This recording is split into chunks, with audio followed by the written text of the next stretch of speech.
Yeah, Yes. perfect. Awesome. Okay, so just as a note as well, the session is recorded, right? So if you don't want your face to be shown, because when we share the replay, you can just turn off your camera as you're doing now. So that's great. Okay, so let's start. Let's talk about a topic that if you've been following me for a little bit, or if you know me a little bit, I talk a lot about collective liberation. It's a topic that is very dear to me, and I thought, why not, as the first masterclass of the year, to get started with this notion of collective liberation, because I mean, for people who've been into social justice activism, it's those two words have been coming up a lot, but now they're becoming more mainstream. And what I would hate for it to happen, and I can see it already happening, is how people just take those words and make it whatever they want to fit their agendas or to fit whatever they want to say. So I wanted to do this masterclass just to show a little bit more what is collective liberation. What are some examples, right, like around us of movements towards collective liberation, and some tips as to what can we do specifically, and some tools, and even some assessment used by corporations that we can use to build our own capacity to put the foundation for collective liberation. All right. So for today, what we'll look at is understanding a little bit what collective liberation is, the barriers to collective liberation, and finally the role of reflection and action. So to see that, when we talk about collective liberation, it's not just a one size fits all thing. It's not achieving quote unquote peace, or it's not only reaching agreements. There are different components to it. But since for this masterclass, for this context, it's really looking at, okay, well, what are the roles that I can play, that I can take for me to participate into this? So maybe what I'd like for us to do, you can be in the chat, or if you are comfortable, you can unmute yourself. But I'd like to ask you, what comes to mind when you think about just the word liberation? For me personally, it's decolonization of my mind, because we've been Mm, conditioned, like I'm from Lebanon, and we've been conditioned all our life to think like Westerners, to have Western education, um, and adopt Western values in quotations, which for me, like this year was completely shattered. So I have to mm. decolonize myself, and preach it as well to to all my Lebanese friends. Yes, yes, definitely. I love that. I love that you said decolonization, because it is part of it, definitely. And I mean, people cannot. I'm not sure if you can see my shirt, but it's a brand that is called Decolonial, because it is a state of mind. Exactly what you said, Marianne. So thank you for that. Tara here mentions freedom. Manon says going from one state, so more negative state, to another that is lighter and feeling more empowered. Yes, I love that. Different layers of what liberation can mean. So thank you. So as we can see, we can look at the word liberation from different perspective, different aspects. And when it comes to the term really collective liberation, I just like to touch on some notions. And I look at different definitions across the board, and they all tie into the same things, right? The same notion, the same foundation, if you wish. So when you look at collective liberation, you can define it as a process of working together to end oppression, right, and create a world that is more just, that is fairer, and it also involves, of course, being able to talk to different people, to acknowledge their existence, and also the existence of multiple oppressions around us, even if we don't see them. Um, and I like the part of, centering the voices of those who have been marginalized. And it's not to say that the voices of people who haven't been marginalized, or whose that identity, or whose identity dimensions haven't been marginalized, that they cannot contribute. On the contrary, but we just want to make sure that the voices of those have been put aside to not contribute to the conversation are centered, that we can really hear everyone. So you can think also collective liberation as being a goal to work towards. So the liberation, as we saw, different definitions, but the liberation of everyone, but not just everyone, but also our planet, the Earth, our ecosystem, right? And it's not just nice theories. We need the theories and we need the thinkers, but it needs to be tied to action, right? And that can look like speaking up. It can look like supporting different movements, but there needs to be an element of action to go towards that liberation state. So if you look at, I guess, the overarching theme, and you can look at it from different aspects, but the ones that resonated a lot with me was our interconnectedness with each other, but also our environment, our different ecosystems, our shared humanity, which is a concept that I talk about a lot when I make posts that are more on the social justice, decolonization side, and finally justice for all, right? Because we know it, our selective or siloed justice is not the way to go. We can see the different systems around us shattering, and it is for a reason. We see more authoritarian regimes coming up. It is for a reason as well, because everybody's trying to keep the balance of the world that they used to know, right? By keeping the systems that are there already in place. And it was interesting because I had a talk. Yes, Ubuntu. Thank you, Manon. Shout out South Africa. And someone was telling me how, oh, the systems are broken. We need to find a way to repair the systems to be able to move toward that lasting peace, that collectiveness, that collective humanity, that collective liberation. And I was like, no, actually, the systems are not broken. The systems are functioning exactly the way that they were designed to function.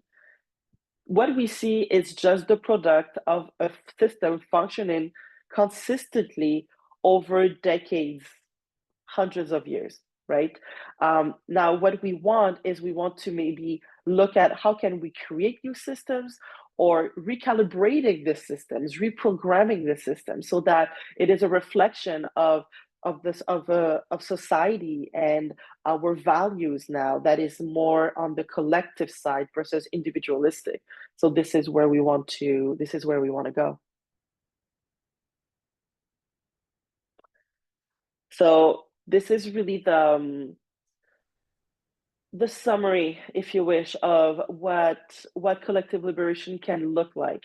But if there is really three things that you want to remember, is really that we're all connected between us, between our ecosystem, with the earth, with nature, etc. We all share the same humanity. That's the second point.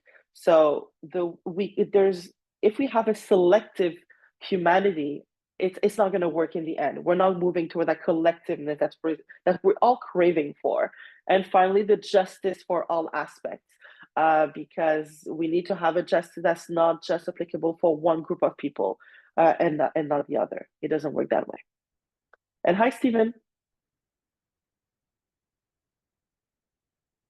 Okay, so here are some examples, because I know that, okay, we talked about collective liberation, but Julie, what does that actually mean in real life? What does that look like? Well, there has been a lot of examples of collective liberation all around us, and you've heard a couple of them. The first one that we can think about is the civil rights movement, right? That was led by Dr. Martin Luther King. Jr. And it was really a foundation, an example of what social justice and liberation can look like.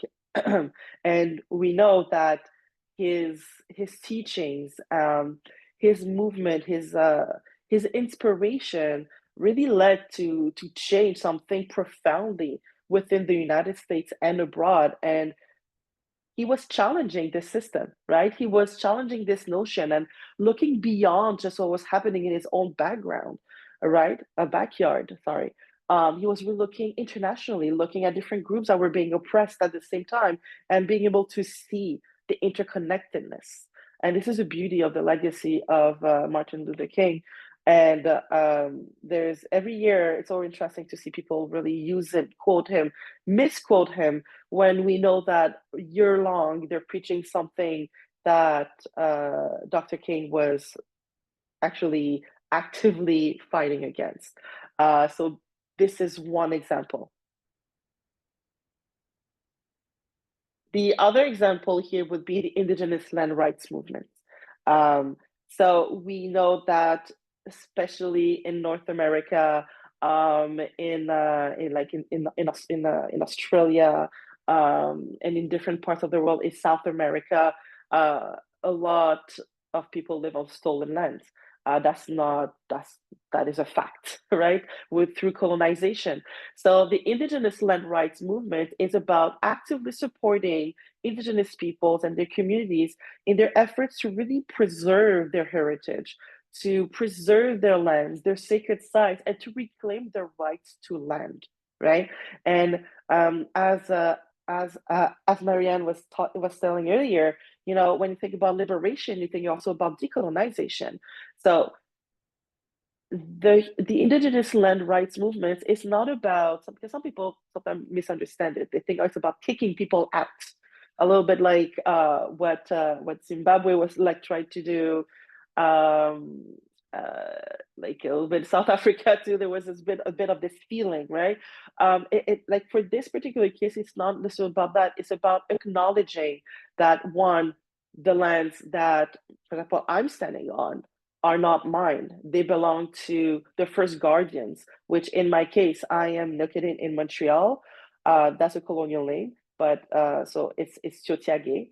And I am on the lands that were a meeting site between different nations, like the Haudenosaunee, Abenishinaabeg, and the guardians of the lands where I'm at right now are the Kanekehakas, who are the Mohawks, right? So me knowing that, it's contributing to that land rights movement and understanding what it implies. So this is an example. So if you are in different parts of the world, I invite you to check: are you on indigenous land? Are you indigenous to the land? What is the history, etc. Next, another topic, an example of collective liberation that has a lot of conversation, is the concept of reparation. So reparation involves acknowledging the enslavement of Black people and other peoples, but most like focusing on the African slave trade and the impact that they had, culturally, economically, socially as well, and seeking reparation. So how can we make things better? So it can be financial, it can be land rights, it can be policy change, etc. So, well, currently with the government right now, this is probably not a topic, but it's something that has been talked about for quite a long time, for decades now, and there has been some progress and some movements in there forward. But reparation is a form of collective liberation as well, in general. Climate justice activism is another form as well, and this is here to address disproportionate impact of climate change on different groups that do experience the worst of climate change, whether it's hurricanes, it's drought, it's heat waves, cold waves, like almost like not ice age, but extremely cold weather. So, for example, we know that for the Maasai, like the drought and the climate change that they've seen over the past decade, over the past 100 years, have been noticeable and impacted their livelihood, their traditions, right? So in this form of collective liberation, you're looking at, okay, well, how can we advocate for policy changes and practices that are not only sustainable, but also regenerative to allow for these communities to thrive to like in the same way of any other nation or society around the world. Another one is reproductive rights advocacy. So no matter our beliefs, whether we're for or against neutral, for example, abortion, which is one of the big topics that come with reproductive rights, it doesn't matter here because here we're not talking just about that. We're talking about people to have access to safe and affordable care when it pertains to their reproductive health, right? So yes, abortion rights are part of that, but there's also around contraception, early cancer detection, um, uh, and endometriosis care. So there's so many things around it, but it's been taken away or it's being stifled as a way to diminish a group of people, right? To not give them the same access, whether if it was another group, for example. So this is another form as well of collective liberation. So to close off the examples here, as my shirt says, decolonial, imagining a decolonial future, right? Because collective liberation, yes, ties into action, but it starts with us, right? It starts in our head. This is about understanding and reclaiming all the ancestral wisdom that is around us and within us, recognizing all the oppressive systems that are around us and how they work so that we can work to dismantle them. It's about looking to build more communities or supporting communities in the quest for more justice, for more accountability, and more collectiveness, right? So yes, we can think about reimagining how we can distribute power, but it's really not that. It's really about focusing about how do you want to redistribute it so that everybody can participate into this the collectiveness of the future that we're looking for. So core values of collective liberation, I think you understood it. You have justice, of course. You have that interdependence, interconnectedness, and the justice part, right? So that we can dismantle those oppressive systems around us. But to do that, we need to be able to recognize the systems that are oppressive and the systems are that are functioning against us or against people around us, right? So really digging deep into our capacity for allyship, or if you watched my masterclass on allyship, how can you be a co-conspirator, right? So really moving into that relationship, into that realm. One exercise that I'd like to suggest to you, and it's going to be offered to you in the replay and all of that, is the funnel of specificity. It is not particular to collective liberation, but it is something that is used in coaching and consulting as well. And I believe that it's a good way to start. One of the first good way to start. That's okay. Well, because when you think about collective liberation, honestly, it seems so vast. It's like yay big, right? Um, but as I said, it starts with us.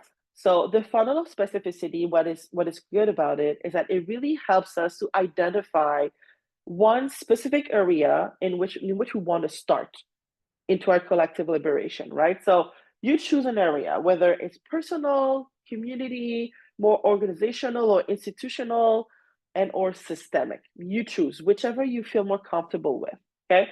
And once you choose that, then you put it at the largest part of the funnel. I'll show you a picture right after. I'm going to show it to you now. And now that you choose your area, let's say I'm going to put for me organizational, okay? So I'm thinking, okay, organizational, what exactly is it gonna look like? Let's say, okay, well, my company, Masla Empathy Lab. Okay, cool. So now I'm trying to really think, okay, what can I do to be able to, what can I do? What is the first step that I can take to change one thing that can contribute to that collective liberation, right? What is that one thing that I can do? And then once I identify that one thing, then I can really get into the specifics as to what does it look like? By when do I want to do it? Who gets involved? What are the resources that I need? So we get really specific.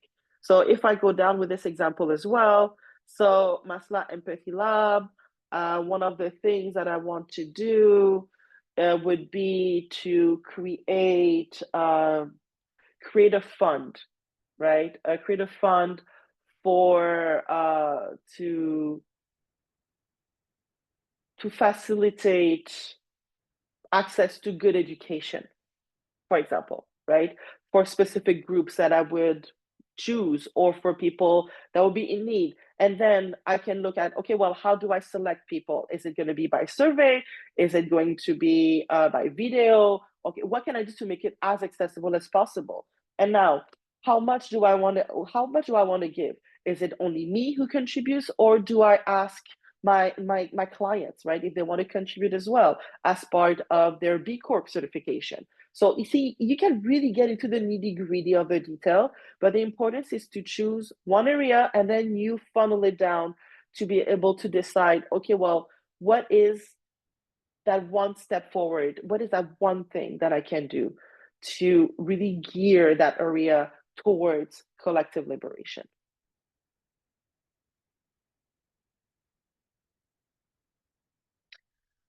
Just saw what Marianne is writing here. So, what about reimagining production capacities to have economic democracy to dissolve overproduction and capitalism, which are only focused on economic profit rather than societal growth? I mean, yes. I mean, yes.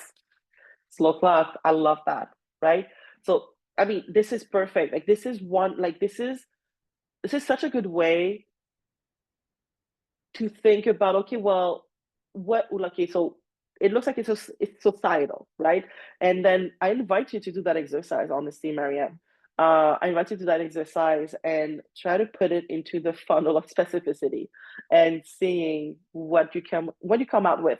And you can tell me if you want, or whoever you want. I love it. I love it. Thank you.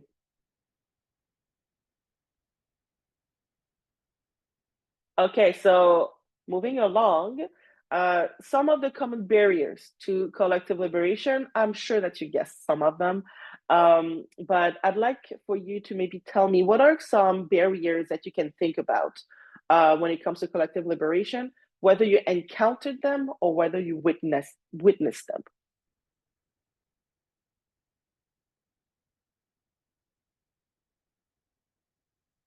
Of course, feel free to use the chat.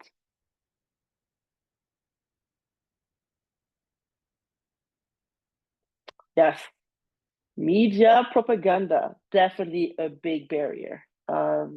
It is really hard, right, to be media literate nowadays because media, depending on which media you look at, you'll have a complete different story with the same core story, but with different stereotypes and a different story under the story that is being given us, and we've seen it a lot in the last 2 years, let's say. Um, yes, internally, right? So feeling powerless in front of the big players. So uh, this is definitely this is definitely something that the current systems are really focusing on right now.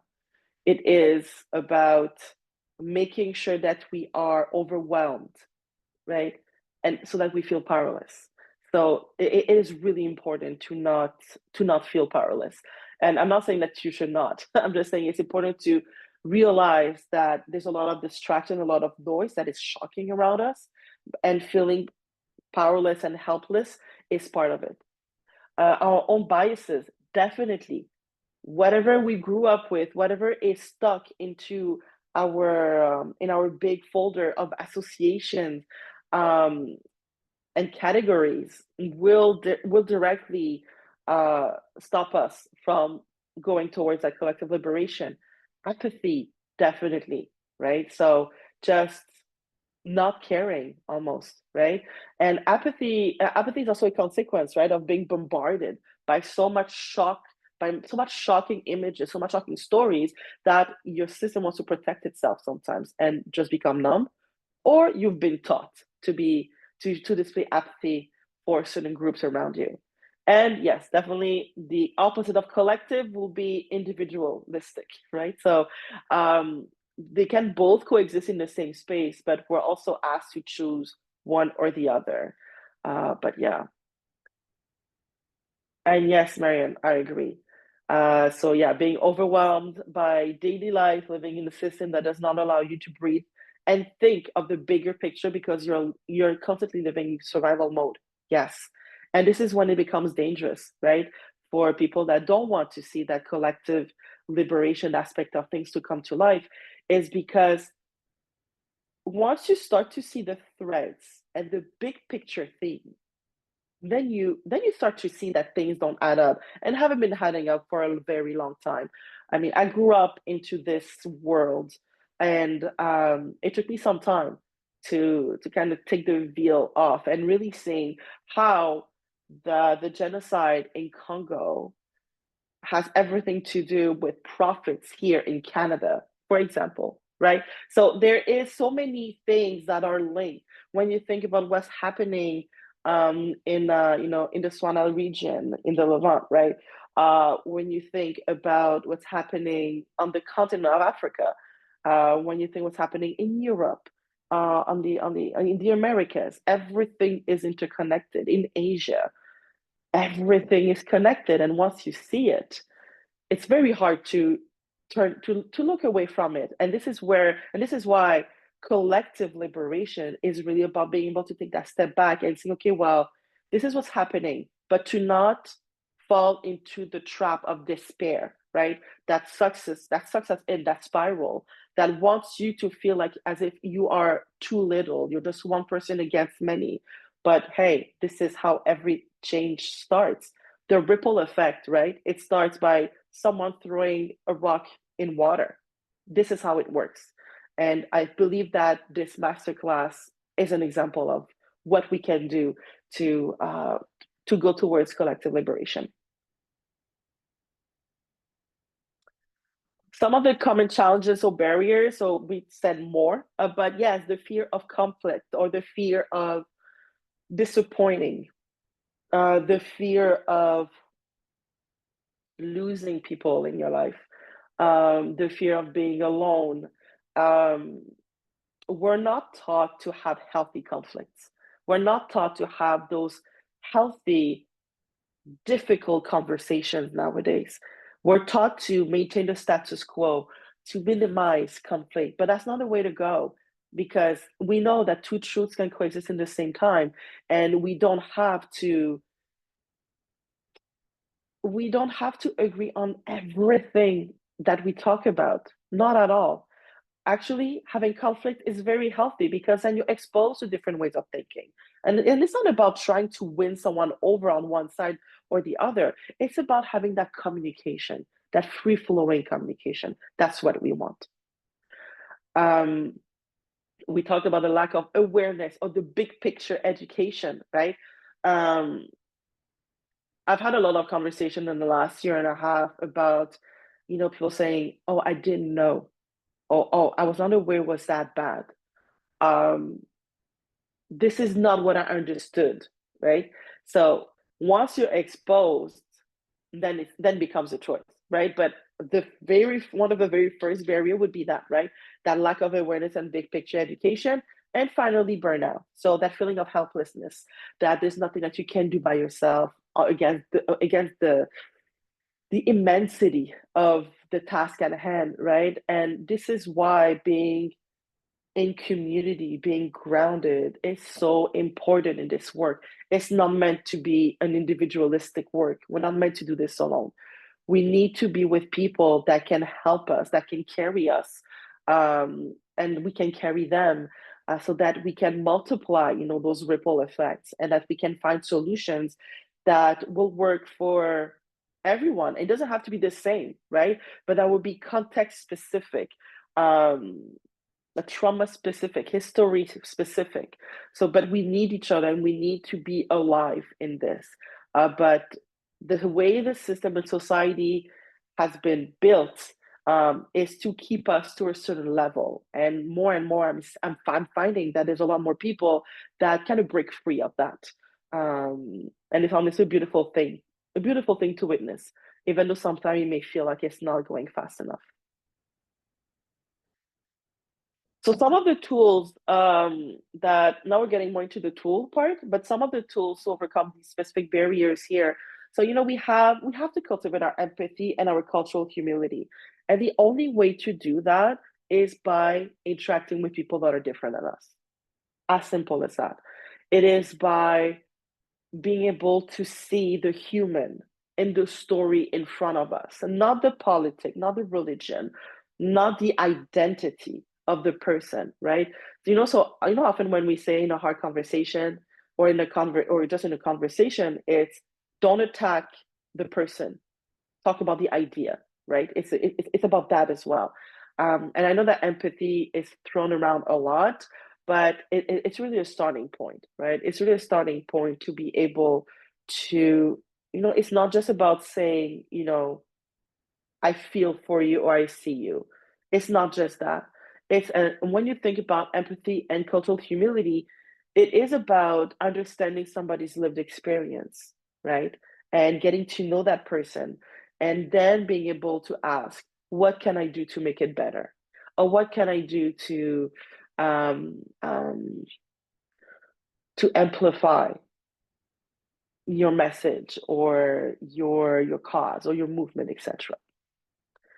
The second part, to commit to lifelong learning, for me, it's easy. I'm a learner by nature.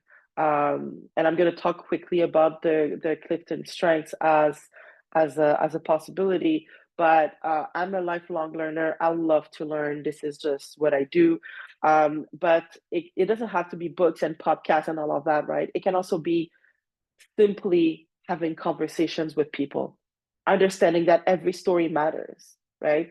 And it is up to us to go and meet those stories and learn from them.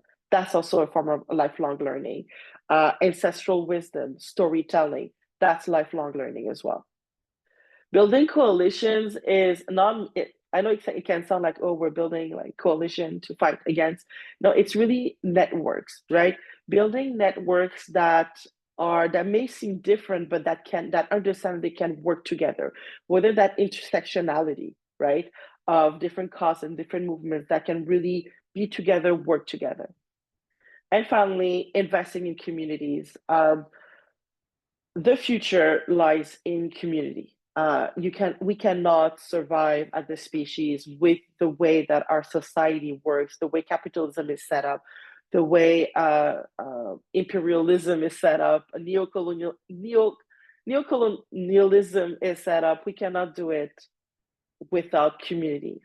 And I have to say that I have seen the shift in the past 2 years, a shift, maybe even more, 5 years, a shift into a more community-based knowledge, society, interaction, love, joy.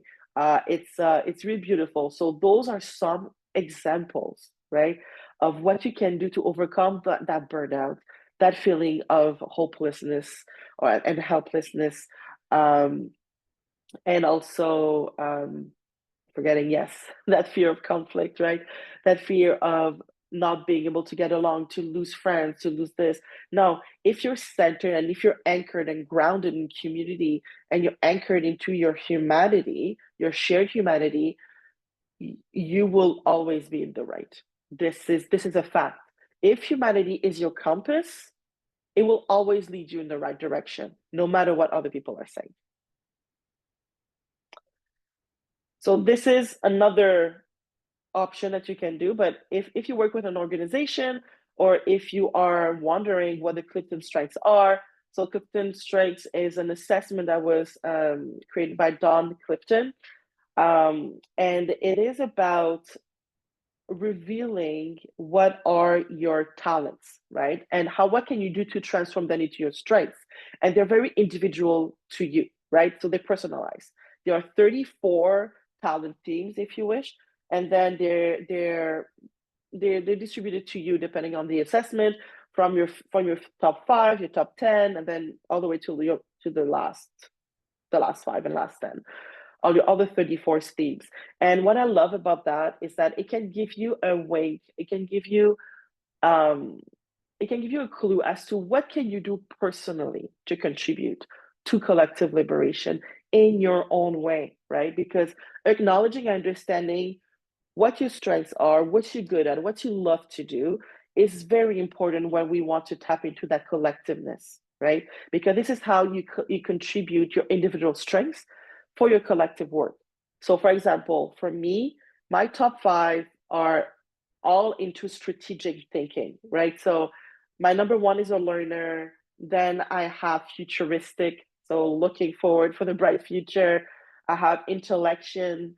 Um, I have intellection, I have ideation, and I have strategic as well. So these are my top 5. So I know this is how I work best.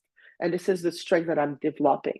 So if your organization already has someone in-house to do it, please feel free to ask them if you can do it. Otherwise, you can contact us and we'd be more than happy to see how we can help. So for the last part here, I got inspired by the Slow Factory. Slow Factory for me has been a beacon of knowledge and hope, and seeing how things can be done differently, right? Um, so I attended a couple of their webinars, and I took a framework that they developed that I think is absolutely fantastic for that. But more than that, I think it's important to realize that we also have to be careful about the power of words, because this is what paved the way to collective liberation. And that's what I mentioned earlier, right? The fact that the words collective liberation have been thrown around so much that I feel like it's losing sometimes its sense, and it's deliberate sometimes as well. It's intentional.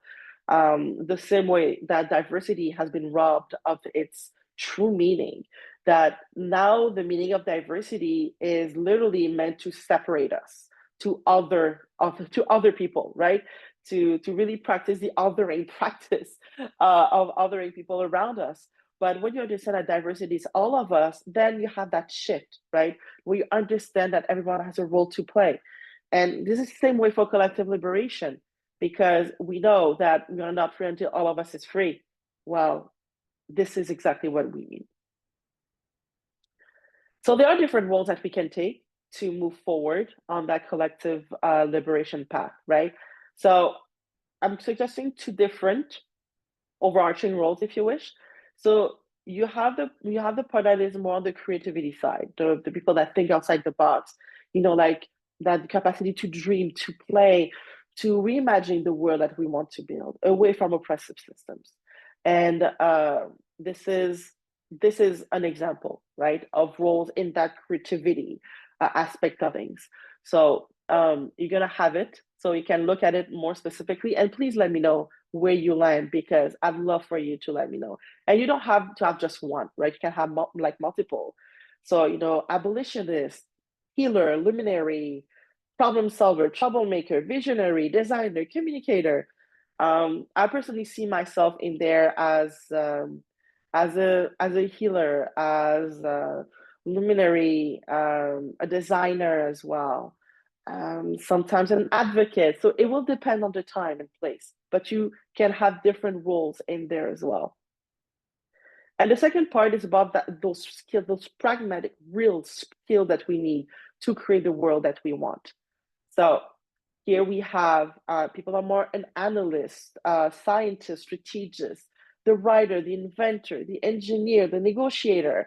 So I know for me here, obviously, I look at strategists, but the scientist as well. I look at the architect. I look at the researcher. So there's a lot of ways that we can contribute to that. So please look at that when you're not at past midnight like Marianne, and really think about, where do I fit in this? And please let us know. I would love to know where you land. And you can take those roles and skills and think about, okay, well, what is one commitment that I can make today towards that collective liberation? So my parting slide for you is just to remind us that we are collective liberation, right? And we need community building because we need each other to build towards that collective liberation. Stories matter. So we need to share that stories, those ancestral stories, for us to get inspired from what happened in the past to move forward in a better way. Recognizing the need also for action. It's not just in here, it's not just talk and beautiful panels and slides. It's about our conversation that we have outside of the virtual world. Creating accountability as well, if you can, whether it's for yourself or for others around you. What are you willing to tolerate for people that are around you? Because we know that the 7 or 8 people closest to you are the people that we will look alike the most, that we will grow with. So be careful who you choose. And centering the people who have been silenced for so long is a way to better move forward, because we need their voices to contribute to their own future, to their own sovereignty, because there is no us without we, without you, and without me. That's a fact. So that was it for our collective liberation masterclass. So if you have any questions, I'm more than happy to stay behind a little bit. Otherwise, if you have to go, I get it. And I wish you a beautiful day if that's the case, but I'm here for a little bit if you have questions.